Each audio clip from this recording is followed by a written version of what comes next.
How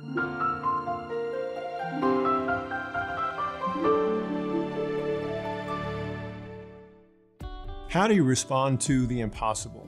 When the mountain is too steep or the challenge too great, what do? How do you respond in the face of adversity? A year ago, we started hearing about something called the coronavirus. Most of us assumed it was a problem for the rest of the world. Surely nothing as tiny as a virus would affect us. We watched as the storm approached, and then we realized we all had a problem. We all knew we had to deal with the virus. Our teams at Buckner moved immediately into high gear, making plans to continue our ministries in the safest ways possible. We knew that our mission to follow the example of Jesus in serving vulnerable children, families, and seniors had just taken on even greater importance. We knew that in a global crisis like this, the vulnerable are even more vulnerable. What we might have thought was impossible became possible. The key for Buckner has been our incredible team. Our team responded with courage and creativity, stepping up to the front lines and finding innovative ways to safely continue our work. I often tell people that since the doors of Buckner first opened on December 2nd in 1879, we have never closed, not for a single hour. For 142 years, 365 days a year, 7 days a week, we have faithfully fulfilled our mission. Wars, the Great Depression, pandemics, nothing has stopped us. We knew that this pandemic wouldn't either. Today, a year after the pandemic took hold, our teams across Buckner in every location and in every ministry are meeting the needs and serving others. Associates in our 6 senior living communities have remained on the front lines and adapted.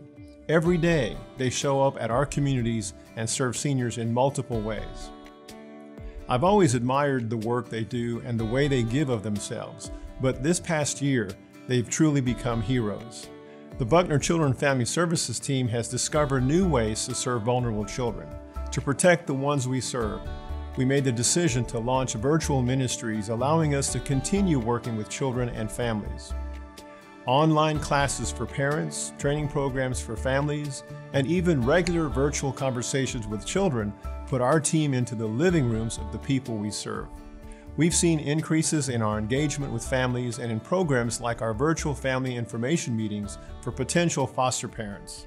In the past 12 months, we've served the neediest families by giving out more than 400 tons of food and other humanitarian aid in Texas and internationally. We've discovered that this can work. We have found ways to turn the impossible into the possible. Through courage, creativity, and grit, our teams are stepping into the gap every day to serve. And while we've found innovative ways to serve during the pandemic, we're already looking into the future. We're exploring lessons we are learning today that will make our work even more effective once the pandemic is over. God gives us opportunities to make the most of bad circumstances. I'm naturally an optimistic person, not because I'm naive, but because I have faith in God. I've learned when things seem impossible and the mountain is too steep for me to climb, that's when God does His best work. When we are weak, He is strong. Together, God is doing His work of redemption and transformation through us. I'm glad you're a part of that. May God bless you.